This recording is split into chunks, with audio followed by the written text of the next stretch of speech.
Ho ho ho, Merry Dickens! He stole back the rye? Why? Why? Because he's off his rocker. Do you want to play Hollow Knight for Christmas? Do you want to play Charles Dickens? Is A Christmas Carol your favorite novel/movie? Well,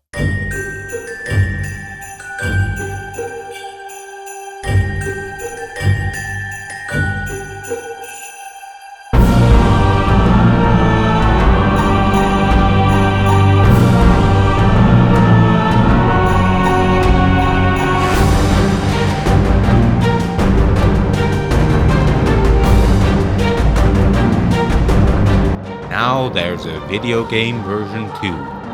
Ebeneezer and the Invisible World.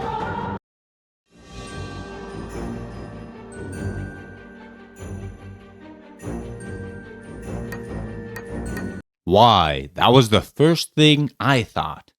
Why did they make a Christmas Carol game? Who did? When starting the game, I quickly figured out that the developers were Brazilian, seeing as the second language option available was Brazilian Portuguese. So, is that a thing? A Christmas Carol in Brazil? In the Netherlands, and I'd hazard to guess, in Europe, nobody really cares about the property that much. The largest remnant of A Christmas Carol is Scrooge McDuck, who of course isn't even called Scrooge McDuck in most languages. Anyway, I'll get back to you on the developers in a second video later. Ebeneezer and the Invisible World takes the metroidvania formula and applies it to the Charles Dickens classic, A Christmas Carol, meaning you walk around a large map in 2D platforming style, collect items and upgrades to traverse various areas, and play as Ebenezer Scrooge. Don't know who Scrooge is? Have you never read the novel or seen any of the movies? That might be a problem, because this is the opening.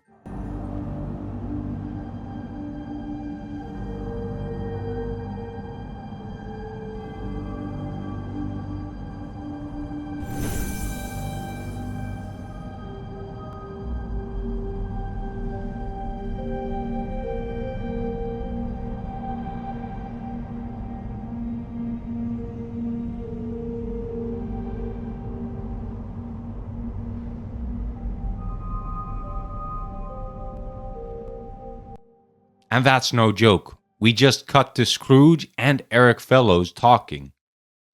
As someone who can get in over their head from time to time, I can empathize with the fact that whoever wrote this, Jacob Lewis, forgot to add any kind of clarifying opening scene. We just have to buy that there's these evil people in London who have the biggest and baddest factories and are gonna do some more evil. Squadala, we are off! The first chance I get to move, I try out the attack. And what I notice is that it looks like Scrooge just manifests some sort of energy in front of him. When I kept attacking, I could notice vaguely the shape of a cane attached to the hand of the character. My issue with this is the following. Attacking is something that I'll be doing a whole lot of over the course of this game. So, feeling detached from my player character because of the way one of his most recurring moves looks harms my immersion. One of the first things that happen to us is that we get into a fight with the evil company's riot cops as they attempt to quell the pro-labor protests. Talk about keeping your politics out of my games, am I right? After beating the oppressors, our good ghastly friend joins us in combat. Eric Fellows is the first of the attack ghosts. Basically special moves that use up a resource. Mana.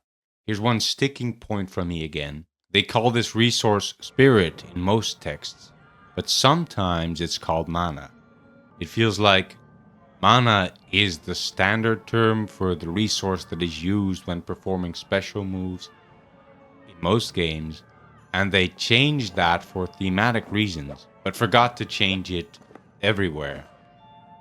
It makes the game feel more unfinished than it should be. Plus, it can be confusing for people less acquainted with this type of game's terminology. Even on their official Twitter page, they talk of mana, not spirit. The first spirit joining Ebeneezer on his quest has a cool move, an uppercut. And if you know Castlevania's Symphony of the Night or Rondo of Blood's Richter, it will be a pretty familiar attack. The fun aspect of this move is that it is a character that appears separate from the player. So Eric Fellows is separate from the player. In reality, it's simply an upward flying close-range projectile. But aesthetically, we have a soldier lunging upward from Scrooge. Furthermore, as the first move, I really like this. The move is not a simple fireball you can use in any sort of situation. It can be used depending on the context. Context sensitive. Throughout the game, you collect many an attack ghost, each with their own quirks, varying in usability, and, as one might expect, some really don't offer much in terms of viability at all. You might use them once or twice to see what they're about, only to drop them forever later on, and let them wallow to haunt the streets of London forever. I think during my playthrough, I used 4 ghosts in combat in total, and one of them was the All-Star, the MVP that I couldn't take off the team. She was this bird lady, who I got very early on. She does this Ninja Gaiden-esque multiple projectile flying around you attack, which, in my book, is one of the best things you can be doing in a 2-dimensional side-scroller like this. Some of the other ones included in those 4 total, I only used for a while before I received said bird lady, which was pretty early as well. As a selection goes, the total number of these attack ghosts is not bad, so props for that. But I would have liked to have seen more exciting moves though, things I haven't seen before. Not a ground pound, projectile, different ground pound, different projectile, and so on. Thematically, the attack ghost system has incredible potential and is exciting.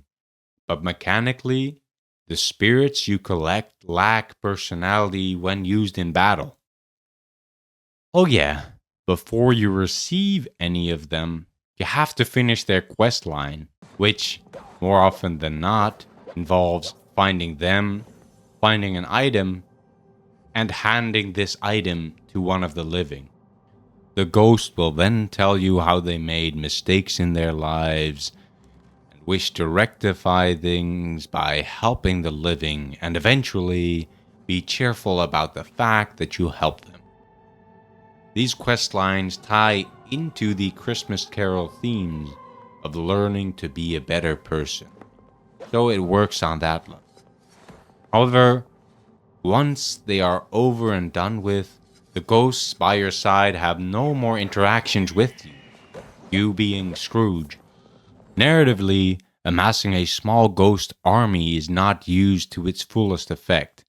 Even though these spirits are given some personality, they are pushed to the background when you, as a player, would actually want to form a connection with them, when they become part of the gameplay. And maybe I'm asking too much there, because, again, I like ghost companions as special moves. A feature I always like in these metroidvania games is if you can use your combat powers outside of combat for traversal. And some of the attack ghosts do give you that power. They do allow you to reach new areas by using them. Another part of it that I enjoyed was that the game didn't tell me I could use them for exploration. I was rewarded for trying my own thing and seeing if it worked. And that's more of a reward than being told exactly how and where to use a particular ability.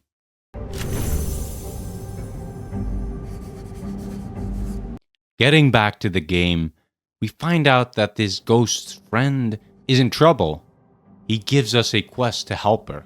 And so, on Buster Bailey's request, we go on the lookout for Phoebe. We find the girl in a building that's seemingly owned by the evil Malthus Corporation. So, she's in grave danger. And bish bash bosh, the ghost of her friend, Buster Bailey, can make Scrooge jump on balloons, or ballons as they are called on the official Twitter, and we pull a lever and get her out. And this is our first movement ghost. Ghosts that give you new movement options. Wow. As a first, he's not the most exciting, only allowing his use in predetermined areas, in places where you see balloons. And the developers are given the opportunity to make jumping puzzles with set paths, as some of the balloons vanish only to reappear somewhere close enough for you to jump to, and to the next, till you reach the end of a segment. And I don't know if this is true, but I got the feeling that I jumped higher when doing the downward aerial kick, the move I forgot to mention Buster Bailey also gives you. Having the option to move at a variety of heights increases player expression and creates more opportunities to sequence break. So, to move to areas you're not supposed to be able to get to yet. The kick itself is not that useful, as it deals barely any damage to enemies, and enemies often do something to you on the way down. Starting off simple, and with a move that only gives you limited advantage, is smart for teasing the player with the opportunity to get better power-ups later.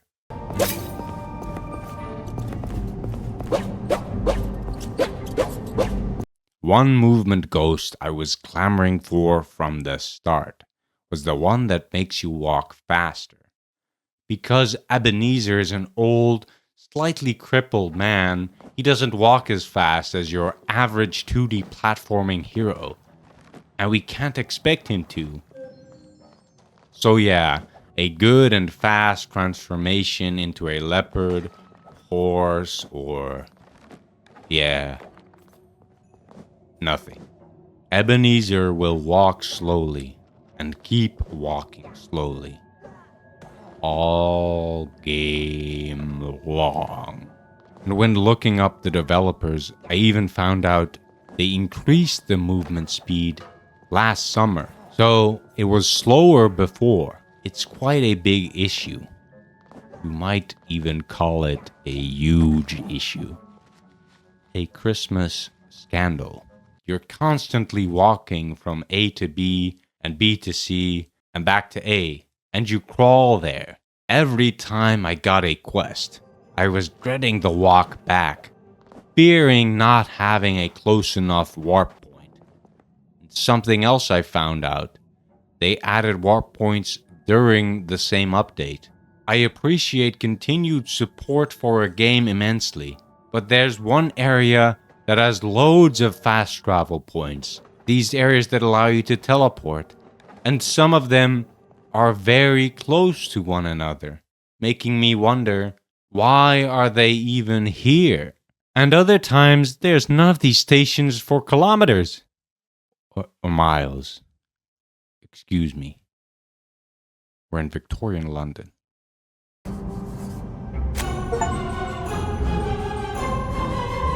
It feels like players said, we don't have enough fast travel points in this area, so we'll just throw down as many as the game can handle. Even now, the game doesn't suffer from fast travel overload, where there's no more reason to walk and jump from one place to another. It still rewards some memorization, clever map use, and marker placement.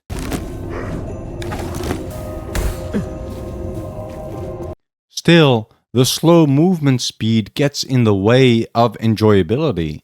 When it comes to backtracking, it's such a slog when you need to walk somewhere you've been before. And there's this weird empty space with a convention center in the background, and you just walk through it. Maybe I missed something, and this is a super secret boss area, but as is, it felt like they had plans and never followed up on them. The same goes for this tent that this convention center is close to. It appears as though they wanted to have these settings, but had no time to implement them, and were left with a slightly confusing backdrop. After about 35 minutes, we get our first heirloom. A purse that lets all London dollars fly toward us, making us the dollar sucker. These heirlooms give various bonuses to Ebeneezer, both in and out of combat. But the ones that help make combat easier are more desirable. You can think of them as what would be accessories in many games, and most don't do anything too fancy, just giving you a small boost to your damage output, or increasing your defense, or whatever. Some allow you to deal damage when performing a dodge or when getting hit, or other similar situations. That is to say, these heirlooms offer multiple choices for what you want to equip, and can affect how you approach the game. Also, they add some variety while playing, opening up new options as you go along, meaning you will not have the same bonuses you had at the start of the game as you do in the end, and the way you play will be different for it.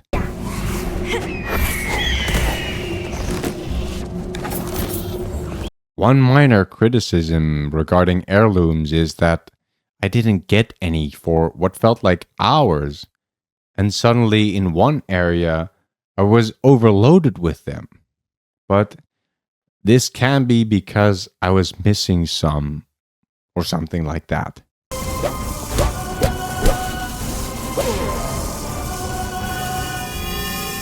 After an hour, we beat our first boss. Some commander guy, seems important, comes back later. Warren Gastrel.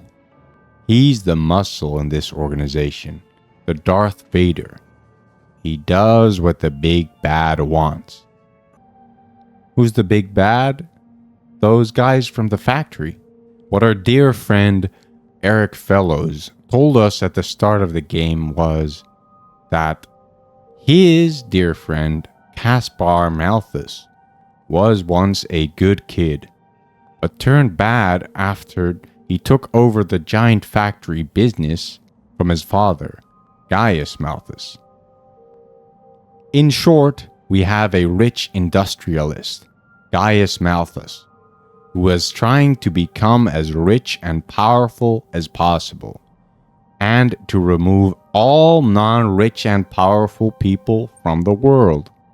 Now his son, Caspar Malthus, is following in his father's footsteps, trying to create some device that removes the chaff from the world. Only a handful of humans truly matter. Everyone else is just so much chaff. And it's up to us to stop him. And because he was once a good boy, we'll try to convince him with the power of friendship. So, back to this Gastrel guy. He's a samurai-looking dude. He even has a katana, though I think he was supposed to be carrying a European-style marching saber. He flies at you and teleports where he likes.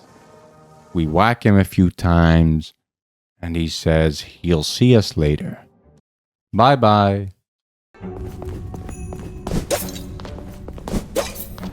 We can continue into the observatory and try to make friends with some more ghosts.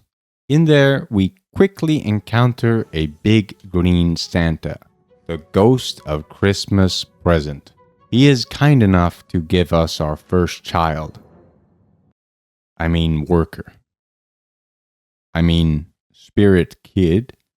This is one of those spelling/grammar pet peeves that I have to mention at some point. Why is it kid and not child? Maybe they said kid in Victorian England, but it feels wrong. Why does it say city center, CENTRE, and is everything else spelt American? I'd love to let them off the hook easily, but all these tiny inconsistencies mount. And in some menus, these spirit kids are called familiars. And they're called familiars because that's the name for the creatures that follow you around in and offer you support in Castlevania Symphony of the Night. It's fine to take inspiration, but try to be consistent in your naming scheme. Please.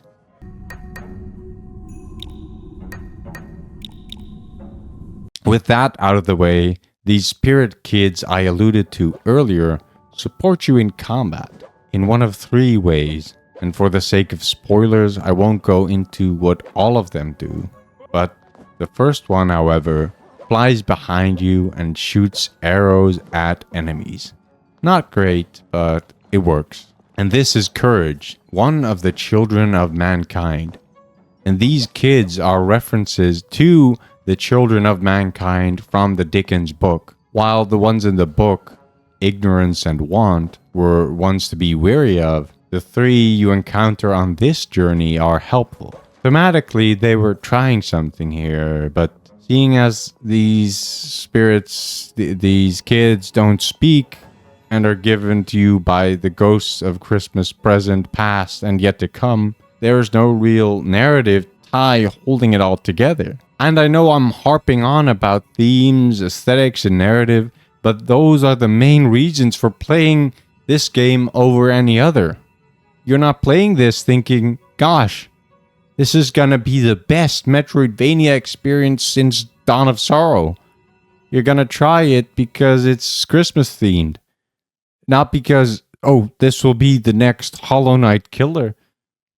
It's just Christmas themed and Christmas Carol themed.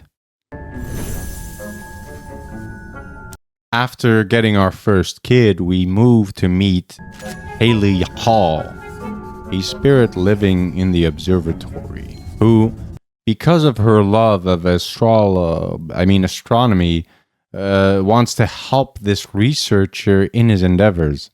Ebeneezer needs to find a book she has written because she was an astronomer in her life, and give it to this guy because the answer to his problems are inside this book. And I don't want to go into realism too much, but a lady astronomer with a published book in the early 1800s seems a little... Yeah, never mind. We locate the book and we discover Haley used to be friends with the main villain, Caspar. So she joins us in our quest to re-goodify this man. She's one of those movement ghosts, those that allow for more movement options. She lets you go through these blue ghostly gates, and as an interesting side effect of sorts, her move gives you slow horizontal movement as well. This helps with platforming challenges and gives you the option to go to reach nooks and crannies that you otherwise would need more upgrades for. This one is pretty neat, if a little slow. Oh, and why are we in the observatory? To find Caspar's journal, because it reminds him of the good boy he used to be. And there are 2 other objects to locate throughout the game as well. And similarly to Symphony of the Night, where you have to find certain objects to face the boss, this is the main aim of the game, to get all 3 of these items. Sadly, there's no way to not collect them and go to the boss to fight a different version or something, or to just lose. It would have been very effective to have the option to go to the final room without these 3 items and to see what would happen to Caspar. Instead, there's just one way to go. For a metroidvania game, or a game about exploration, it's detrimental to feel like you don't have multiple ways to explore. And the fact that you linearly require these items and acquire them over the course of the story detracts from this feeling of freedom.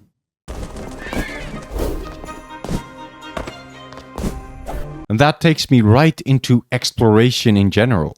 At the start, it feels like you move from one area to another automatically, without having to consult the map too much. But later on, as more abilities are introduced and there's more room for backtracking, you have to pay attention to where you're going and how you're supposed to maneuver. I really enjoyed how we work with one big map here. It gives me that feeling of interconnectivity, the sense that we are exploring a cohesive world. And not to get too distracted, but what is the invisible world in Ebeneezer and the invisible world? Is it ghosts? Is it what the villains are trying to reach and or create? That's never explained, by the way. Anywho, moving through this world feels pretty good, save for the slow movement, as mentioned earlier. And there's a decent pace of progression for movement abilities. What I mean is that you don't get the most powerful movement options early on, and there's a good number of moves to obtain. So they're spread out nicely across the game. And because you have to use the more limited options for portions of the game, it doesn't rely too much on the simplest of abilities, like a double jump or a flight option. And one of the most unique movement options available we find in the Asylum. And we're in the Asylum to find Caspar's mother, so he can regain some of his humanity. And as we enter, there's this spirit girl who needs help saving some children.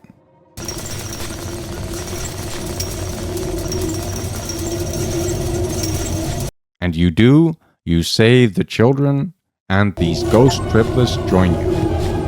And what they offer you is that they allow you to enter mirrors to go to a different world / dimension / platforming challenge zone. After you beat said platforming challenge, you are moved to a different location within the same part of the map where the original mirror was located. This means that they're never used to travel between rooms or between regions. I think there's huge potential here to have a unique fast travel system and not just simple warp rooms. The fast travel implemented in Ebeneezer and the Invisible World is via these spirit train stations, where you select what region you want to go to. The regions are represented on a stylized map that is not indicative of the in-game map where you used to locate yourself and the next objective. This makes it hard to tell where you wish to go, exacerbated by the lack of text indicators on the in-game map. So players already have to know what station is where before they select one to travel to. And because some areas have multiple stations, probably because they added them in that recent update, you have to memorize the names of these stations, names that only appear in the fast travel menu. So, not the best. And getting back to the mirror entering mechanic, if they used this mechanic as a way to travel from location to location, I think it would have been way stronger thematically. Plus, they could have used one system for multiple purposes, making the game more streamlined and refined, in my opinion. One issue, however, with these mirrors is that there is no indication on where they lead. So if there are multiple mirrors within the platforming challenge world, there's no way to tell where each of them lead within the main game map. Meaning that were they to be used as a substitute for fast travel, they would have needed to include more indicators on them.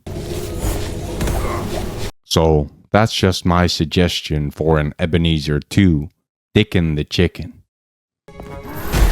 So yeah, the exploration is decent, if not the most exciting. And if this were the first metroidvania / search action game you ever played, I think it could charm you. And the items you get for reaching some areas are often pretty good, with the attack ghosts being the premium, the most interesting thing that you can get for beating a quest, which is done by going to the right location. But some of the time, the objects you receive do not carry any weight and are boring crafting items.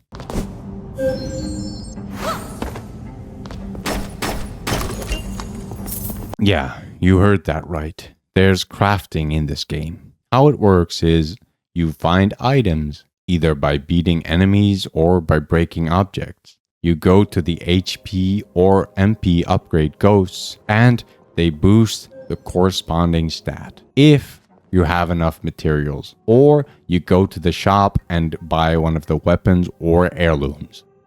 That's it. So the system is not the most robust. And I'm not personally the biggest fan of crafting systems, so I feel like Ebeneezer could have done without.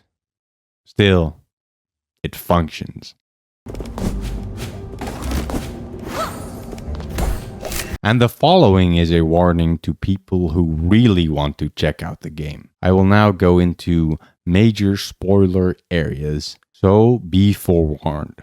There will be a time code in the description or whatever, and a chapter to take you all the way to the conclusion.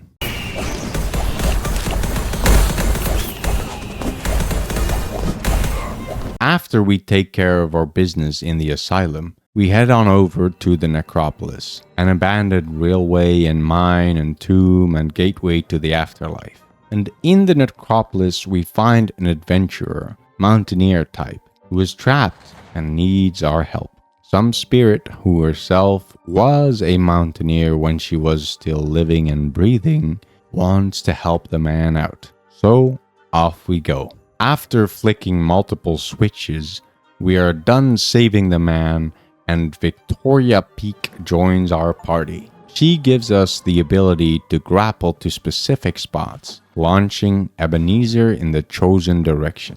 This power is okay. It doesn't offer much variety and is extremely limited in use. It only works because we don't have all the movement options yet. After receiving the grappling hook, we continue only to meet Caspar's brother, and that was the entire reason we entered the necropolis.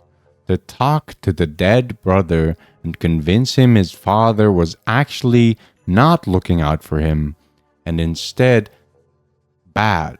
And so that we could convince him to help out his brother, Caspar, and tell them that their father was a bad man, and tell Caspar that he should stop being evil. Of course, Victor is a boss, and he's a big stony guy for some reason. We beat him up, and he's more reasonable all of a sudden. Great lesson for the kids on display. We show him the medals his father discarded and his commoner's grave that he only has there because his mother wanted it to be so. And now he dislikes his father and will help in our quest.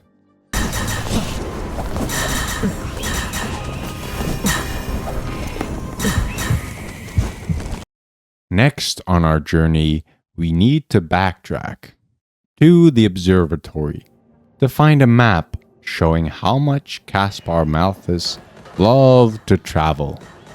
And on our search of the observatory, we're stopped by an evil version of Scrooge who puts up the biggest fight yet.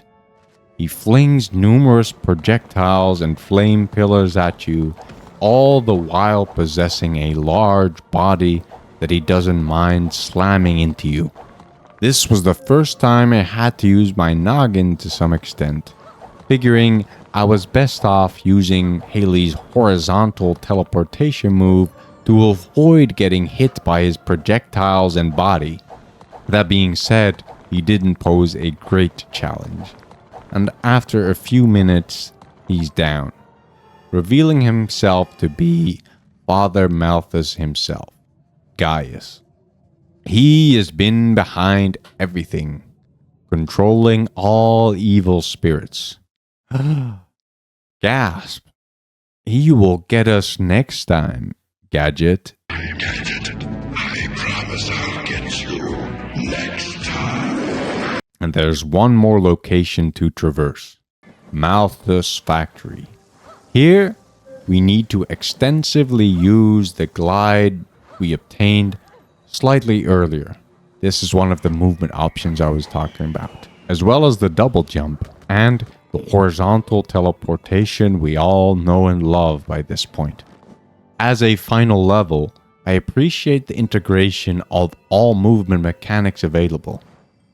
And after making our way through part of the factory, we are faced by Warren Gastrell of Malthus Security once again.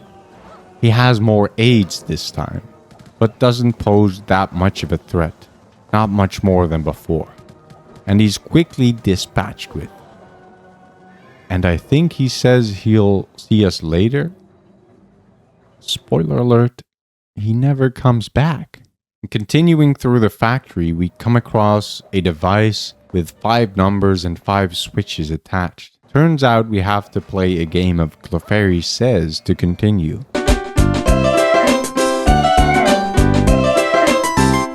After I figure out how to hit all these small switches and find the doors they're meant to open, I figure there are 3 doors and 3 of these devices.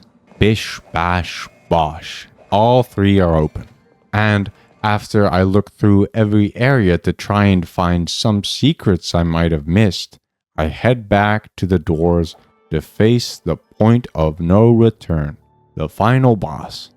And here, we're able to convince Caspar that being bad is not good, and his father takes the form of a giant creature. Only this old man and his pack of spirits can stop him. Because we are all full-on healing items and spirit regen items, he poses no threat at all.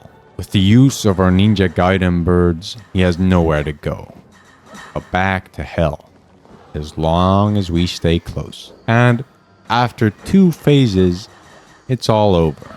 A cutscene.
without any voice acting or sound effects, no total completion percentage screen, no total playtime. There is mention of voice acting in the credits, so I go back and put the game to Portuguese and beat the boss again.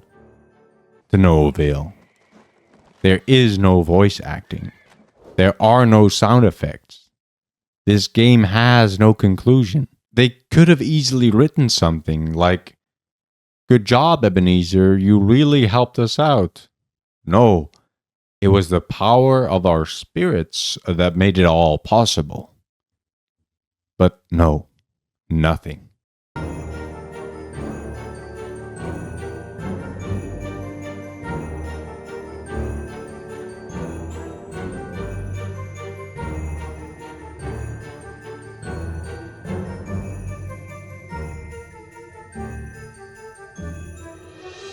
Overall, I enjoyed this game all right for the Christmas themes it carried and the decent metroidvania action it presented. There's some minor issues that I wanted to go over with quickly before I wrap up this review with a ribbon, like a present. Sometimes the UI didn't work. I played the game with an Xbox Series whatever controller, and everything worked, save for sometimes when the UI would be completely dysfunctional, or the cursors would move unwantedly. The solution was to use my mouse when this happened, which I can do, but don't want to. Relatedly, dialogue text would sometimes not appear on the screen at all, making me miss parts of the dialogue. And this was not a huge issue as the story was quite simple, but it feels unnecessary and makes me pity the game. With that out of the way, here are some pros I haven't mentioned. The chain theme for the various ghosts was really fun, and I didn't know it had anything to do with the Dickens book at first, but it gave all the designs a unique aspect to them that made them identifiably from Ebeneezer and the Invisible World. The enemy designs were also really charming because they were all over-the-top representations of certain characteristics. They oozed personality, and one problem with them, though, is that they were supposed to be specific characters, so once you actually look them up in the game's bestiary, you know that they shouldn't appear in every corner, not tens of them. Furthermore, the fact that their sprites were so small made it hard to see what level of detail the artists actually put into these designs. And I didn't mention the music before either. The music is nothing special, but it's pretty okay in terms of theming because it has lots of bells and whatnot, the Christmas sounding stuff. As for the sound effects, they sometimes don't exist, like with the HP pickups, there's just nothing. Or they are obnoxiously loud and long, like with one of the weapon's attacks. Getting back to the overall game, the aesthetics are good enough for a Christmas-themed game, and the exploration works well enough.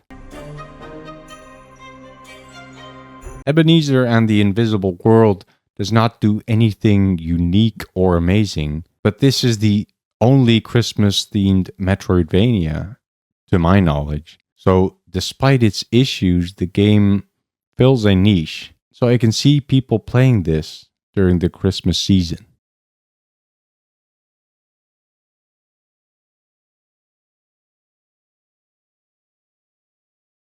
Dickens would be proud, the Muppets said aloud, joining us in cheer.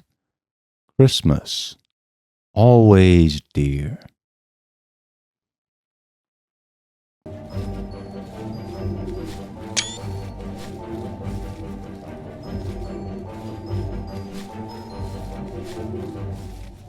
I hope all of you have a nice Christmas or whatever celebration you want to have or need to have. I don't know about this stuff. Whatever you like to do, I hope it's going to be good. And I hope you have a happy new year. So, cheers. Enjoy your life. And a belated happy Yalda to everyone out there.